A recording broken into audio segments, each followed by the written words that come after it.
Hello, hello, and welcome to Sunrise Drive with John.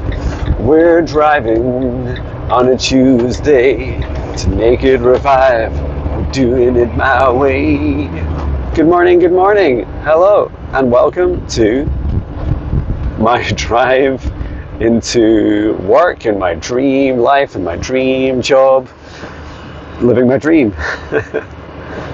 I wanted to just share with you a brief drive here, and then also really share some of the themes from my training last night for the Higher Self Intermediate training, and also share some gratitude for all you beautiful people that have signed up for the foundational training, the Higher Self Foundational training.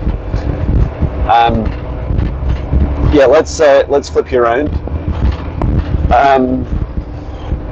So just like in my meditation message this morning, there are themes of freedom, flow, fun, and at the end of the 8-week Higher Self Intermediate training course, and it's on its eighth week with the participants that have been in this run of the course. This is the second time I've run the course. At the end, everyone gets to present their dream life, and it could include your dream business, but not just business, right? Like your life, like how your life feels, your work-life balance, who you're with, what you're doing, how you're feeling.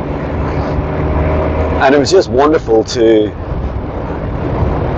hear the presentations, and there's no set format, so you can do like a verbal presentation. So some people did verbal, some people did like a dream, like a vision board. Ooh, it's windy. It was not this windy when I ran out here this morning. And someone also did a presentation, a Canva presentation. And they're all really beautiful to receive. And there was a theme, the strongest theme across the class members was, and this is a big thing for me as well, was the word used was like liberation, like liberating yourself, feeling a feeling of freedom. And liberation, really, you can describe it as a feeling, right?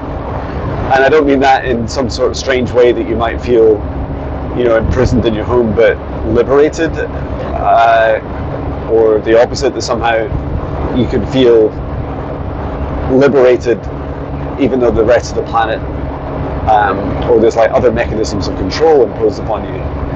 No, I mean like real, true liberty, that you can just do what you want, when you want, how you want to. And that really resonates with me. I definitely feel that as one of the strongest aspects of my life. When I was leaving my corporate job in May last year, all I wanted to do was liberate myself. And, it's not just leaving a full-time job or leaving a corporate job. Everyone also shared their shadows. But before I talk a little bit about those, I'll talk about some of the themes in people's presentations without naming names or any specifics. And so one theme was definitely liberation, and then another was serving others, so wanting to help others. And I saw the locations and visualizations of what those would look like and feel like, most importantly. And some were in different countries, some locations were unknown, and it was really powerful to witness that. There was also the work itself. Some were happy working full time, some were wanting to work more in like a semi-retired capacity, some more flexible working, and that's wonderful for me. I don't know, I haven't figured out I haven't defined my specifics yet, but by around 55, 57, I'd like to reduce my hours to maybe 1 or 2 days a week, or the equivalent thereabouts. And isn't it funny, yesterday's meditation message was all about time as an illusion, and perhaps it's more accurate to describe the energy. And it doesn't really matter how much time you put into something. It does matter to you, of course, but it doesn't have a direct bearing on the energy, and so the energy is often the most important thing. And if you're being drained of energy 70 hours a week, as opposed to, working 10 hours a week and it fueling you and energizing you, then that's very different, right? So I just really loved hearing people's presentations, and then we also spoke about some of the shadows that we need to overcome. And I was sharing also, my vision. I feel like I am living my dream life, yet I don't feel like it stops there. I feel that it's a continued evolution, and it won't be that long until it'll have been a year that I'll be celebrating my first year on May 31st of my company being registered. And in those months, it's just been an incredible journey. And all along, it was never about the challenges that I've faced, that have held me back at times from feeling that it's really my dream life, have all been about me. It's never been about anyone else. It's never been someone else's problem or fault. It's always been about me overcoming my lack of self-worth, and lack being a fear mentality, breeding, pushing too hard, working too hard, taking too much on. I've talked many times about these patterns that I and many others exhibit in a lack mentality. And it was quite funny because now when I look at my business and I look at myself, I was saying this to the class last night, the intermediate class, was that if I just focus on, rather than necessarily going and getting more and more customers, I have lots of beautiful customers. Rather than do all that, why not just focus on the lack? That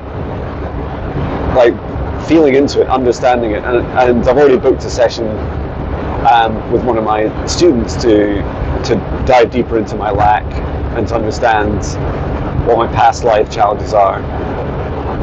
And that's really exciting to do.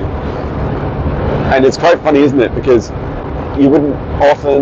traditionally you wouldn't think of a feeling or a healing or a shadow as a business strategy, but I think it'd be really healthy for my business, for me, John, to not be suffering in feelings of lack. And let me tell you, I'm going to share with you a very transparent and honest experience that I had yesterday. And there's tangled up in some of these emotions, not just lack, are some of my how to describe it, there's a little bit of shame in there as well. And so simply, if you're watching this, if you ever see me advertising for the Higher Self Foundational Training, you'll see that I post, I've been posting regular adverts for it. And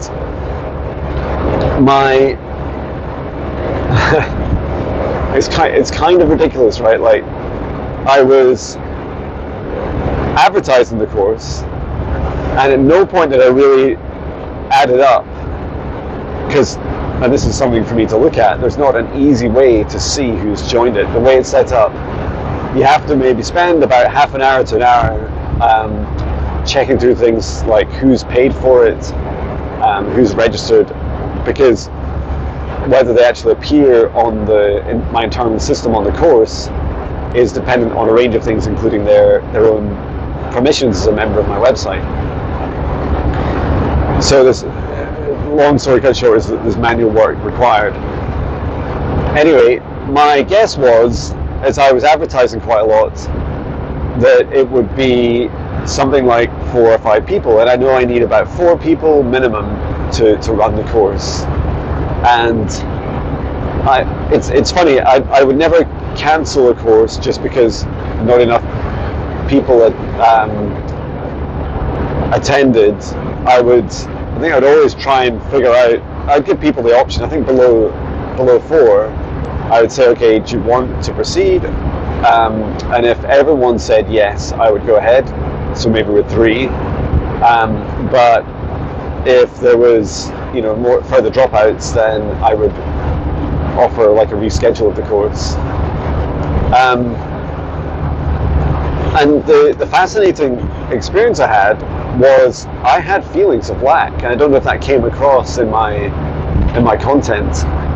And I think a lot of it's rooted in this desire for me to have a improved work-life balance, to build things like training courses that can hold many people, but without me having to do, necessarily burning myself out on loads of one-to-one sessions. But also, I feel the training courses are very, very empowering. I feel their ability to empower people is bigger than a single one-to-one session for sure. And that's also reflected in the price, but it's also because I'm encouraging you, the participant, to do a lot of work. Anywho, where I'm getting to is, as of yesterday, I counted 14 people had signed up for the training. 14! Woohoo!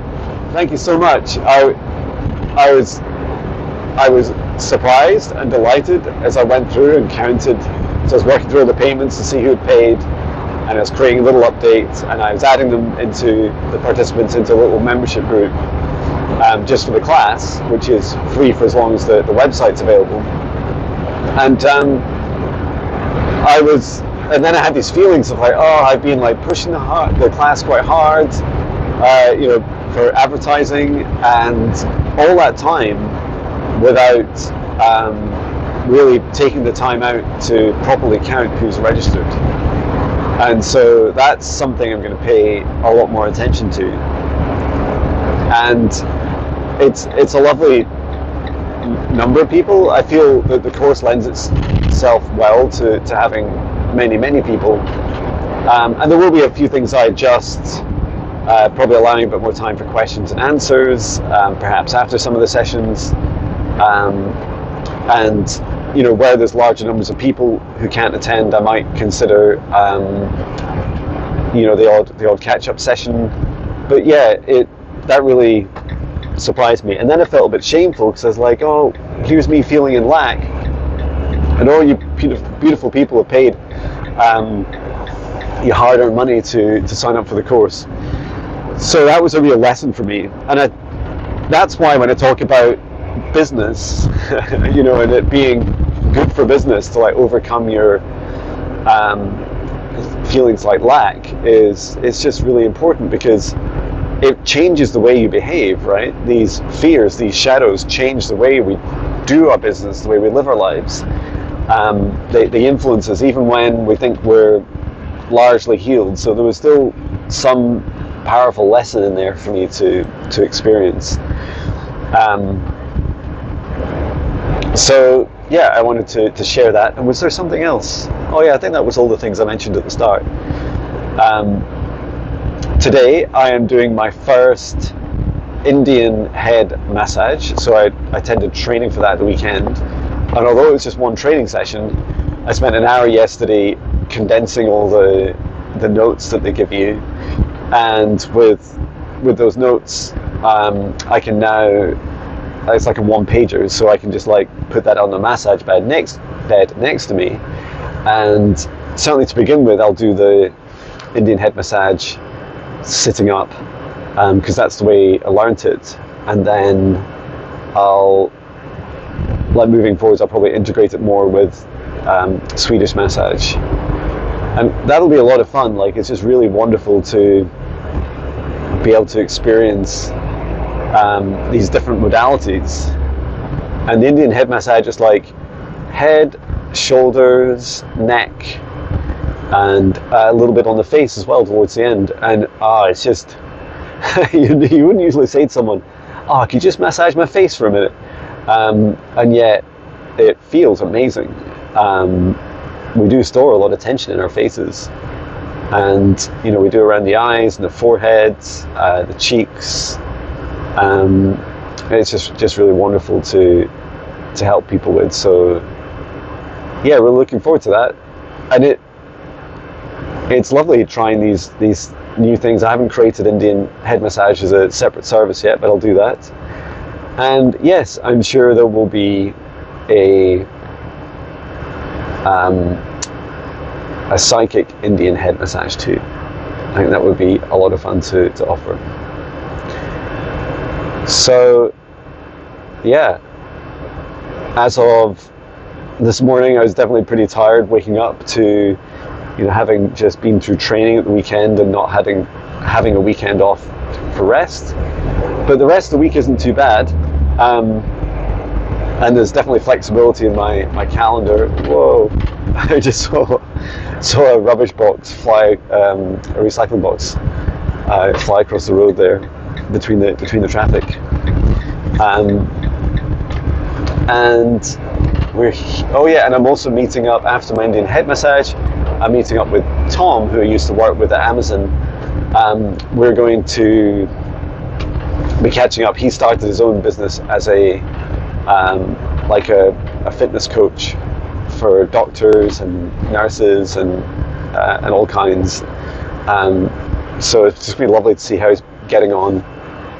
Looking forward to that. And then I have another Swedish massage session. I think it's Swedish massage in the afternoon. And then I have 2 online sessions. I think it's a hidden witch wound session and a quantum psychic healing session. So here we are in the beautiful town of Haddington, and I'm going to sign off. Thank you so much for watching. It's been lovely sharing this little adventure with you, and I hope you enjoyed today's song as well, called